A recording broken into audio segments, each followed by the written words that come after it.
Few of us remain untouched by the sweeping narrative of migration. For those of us who've left one place for another, fueled by choice or trauma, sustaining the vulnerable threads to a homeland is at once beautiful, disruptive, and evolving. In the past 5 decades, migration has defined Guyana. The exhibition Liminal Space brings together 16 Guyanese artists living in Guyana and the United States who explore the relationship between migration and the idea of the liminal.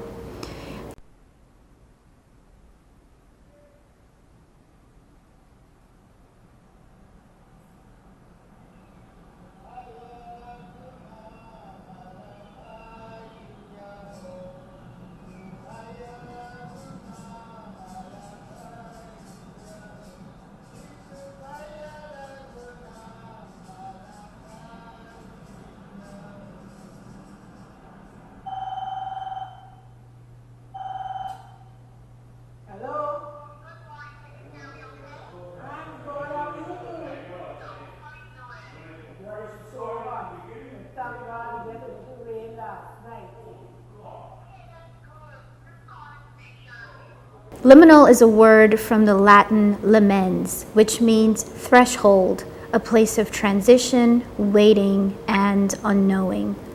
Working in a variety of mediums, these artists bear witness to what drives one from a homeland and simultaneously keeps them tethered to it. Kwesi Abensetz was born in Guyana and currently works in New Jersey. His roots in Guyana stem from both city life in Georgetown and country life in the East Berbice Corentyne coast, a stretch of miles with the Atlantic Ocean to its north, Suriname to its east, and Brazil to its south. From these crossroads, the bustling capital and the provincial countryside, the artist became an early witness to constant acts of migration. In this work, Abensetz transforms vinyl wallpaper into his canvas. Vibrant in his use of deep colors, lighter hues, and dominant blacks, the artist employs the bold, gestural nature of abstract expressionism in conjuring a homeland not seen since 2001. Layered onto the wallpaper are newspaper clippings, abstract lines, and a blueprint-esque white outline etched with a table fork. The word says house number 64, the Berbice home he grew up in. Borrowing the title of his series from Ovid's Metamorphosis, the epic poem chronicling the history of the world where transformation is key, Abensetz states these paintings are, quote, a reconciling emotive exorcism of his experiences that are slowly fading from disconnection and acts of emigrating, end quote. The artist bridges the two canvases with a series of repurposed wooden crates and also hangs them in a ladder-like construction from the ceiling. On them, he handwrites the names of towns, villages, and former plantation sites familiar to Guyanese people as a way to signify the ubiquitous presence of the country's British colonial past. Keisha Scarville was born in the United States and currently works and lives in New York. Keisha Scarville's Mama's Clothes pays homage to her Guyanese-born mother. The lush, organic landscapes of these images, shifting between Guyana and the United States, hold emotional and geographical significance for the artist.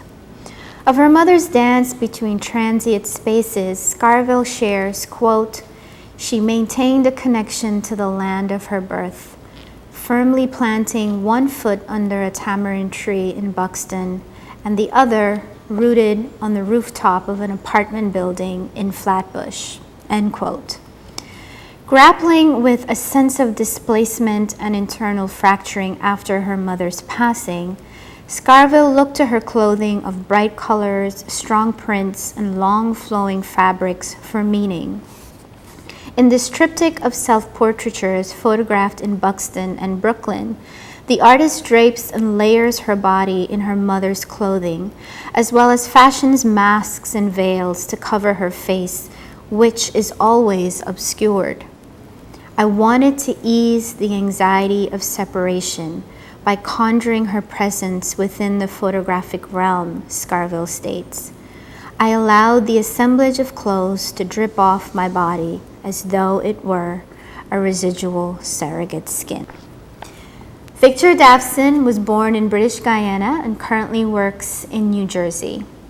Since departing Guyana in 1973, Victor Davison has sought to negotiate the roots of the country's cultural identities in his artistic au revoir.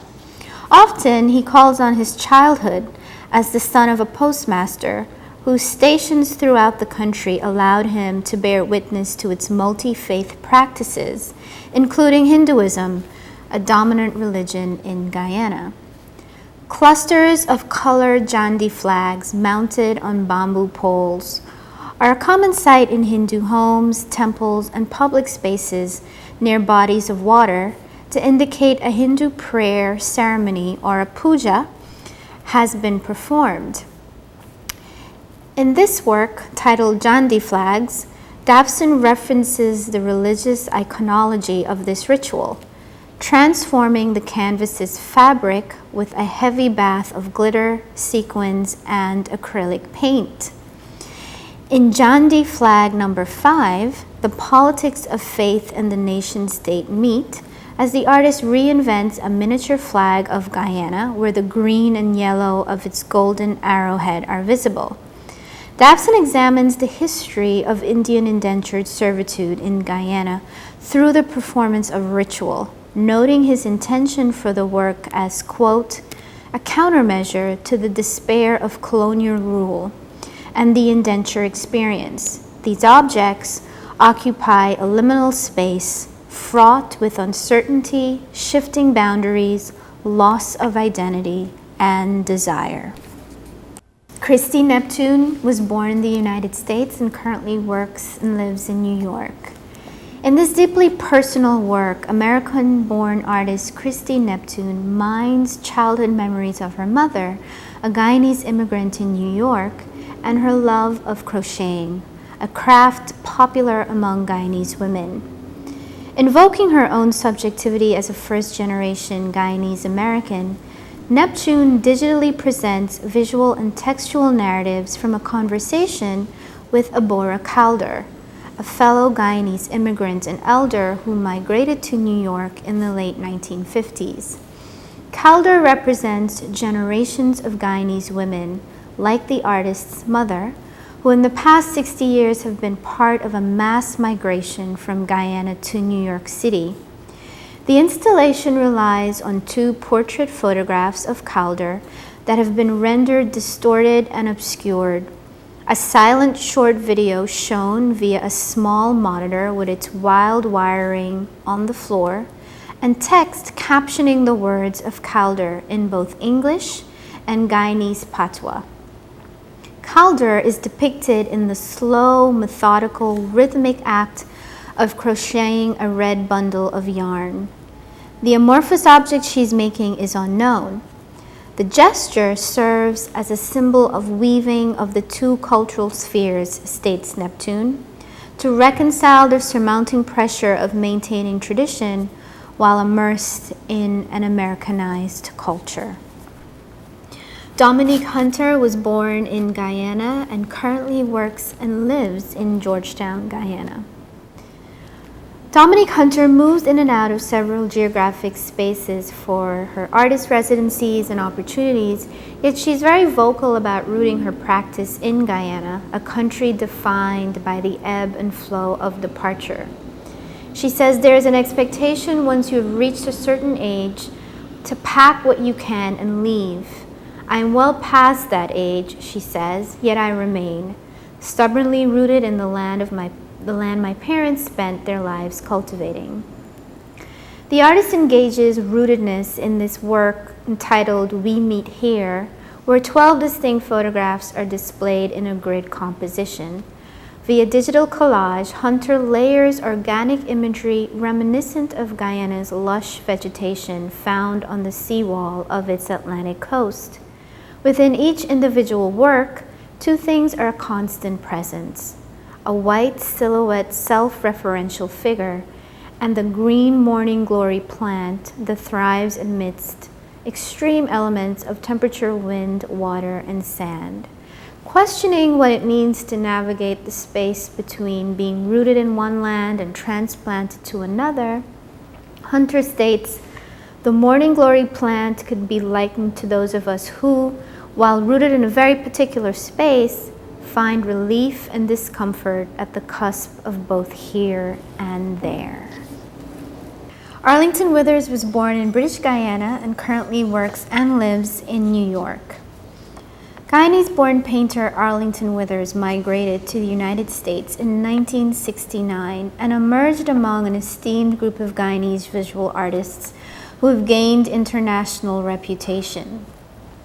He employs the experimentation of form, material, and technique of modernism to create the piece titled White Crossing, part of a series of large-scale white paintings.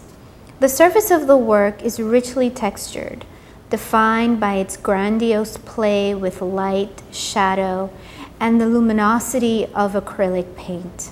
A glorious white dominates the top half of the canvas, becoming both receptive and reflective of light and shadow. Here, the white allows for a response to the movement of the world around it. Yellow, punctuated with blue, red, green, purple, and pink, form a terrain on the bottom half of the canvas, suggestive of a Pangea landmass. Their fissures and ripples reveal the painterly gestures of the artist and the, quote, coloristic intensity and textural complexity, end quote, he identifies with the tropical landscape of his homeland, Guyana. Two narrow horizontal lines just below the canvas's center, their colors faintly visible, allude to a liminality as a, quote, creative crossing into unknown spaces, an idea referenced in the title by the artist. Withers states that in his desire as an artist to move past limitations of abstraction, White Crossing is itself a, quote, threshold work. Andrew Light was born in British Guyana and works in New York. Andrew Light departed Guyana in 1969 for Canada and later moved to New York, where he's currently based. The artist has mined acts of constantly moving backward and forward between his childhood in Guyana and several cities on 3 different continents in an artistic career spanning over 50 years. In this work, titled Drawing Structures, a painted green rectangular plywood sheath with the bottom edges diagonally cut out is decorated with Light's freehand drawings of white geometric shapes, influenced by Amerindian Tamari rock carvings in Guyana. Drawing from his childhood days of constructing kites, Light creates an illusion of a floating sheath, noting how the work is meant to, quote, flow through space, lightly touch the plane of the wall, and appear to have no fixed boundaries, end quote. The plywood is held in place by a visible crossbar on the front and a partially hidden lightweight oak stick framing system behind it, a reference to the stick frame houses in Guyana that first ignited the artist's attraction to line and structure. Of this visual vocabulary meant to elude notions of confinement, Light states, I wanted to create a sense of being in a landscape, a sense of space around real things, a feeling of the near and far distance and of the horizon line, the place that you never get to, end quote.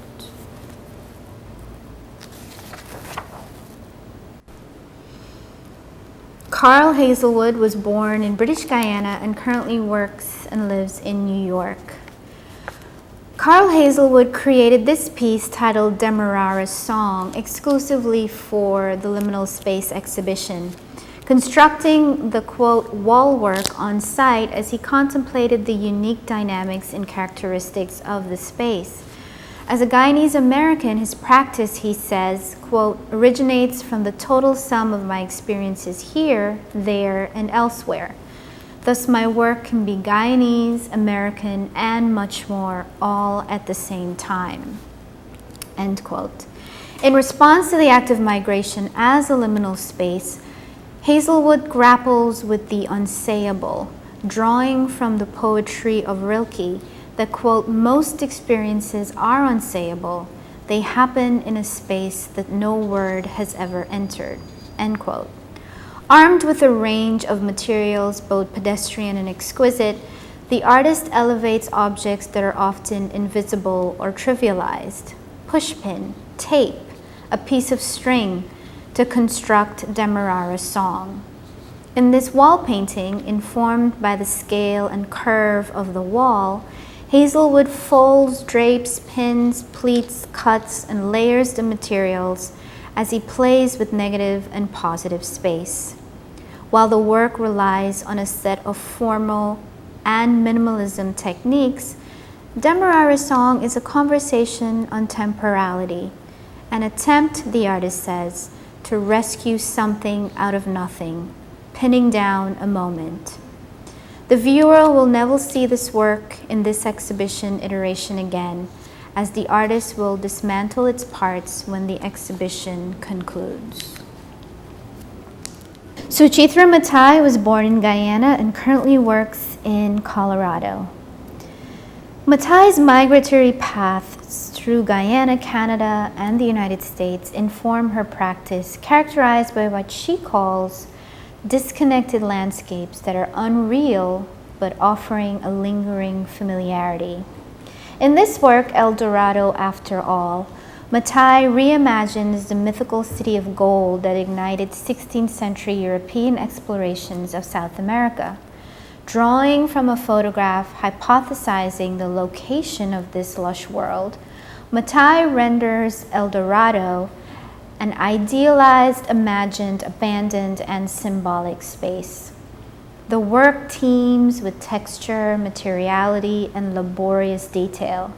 Mathai weaves onto a large-scale seaweed rug a bounty of objects and materials via processes that are hand-done and domestic, a nod to the women in her family who are experts in weaving, embroidering, and needle-pointing. Mathai is concerned with the liminal space of disorientation when one transitions through multiple cultural spheres. It is important to note that she created this work while on a short-term stay in France. With each puncture of embroidery, each woven thread, Mathai attempts to decenter fixed ideas of history. She says, by hand embroidering this idealized version of Guyana, I'm weaving together both personal and historical traces to create a mythical past. Like all myth, this past is part fiction and part truth.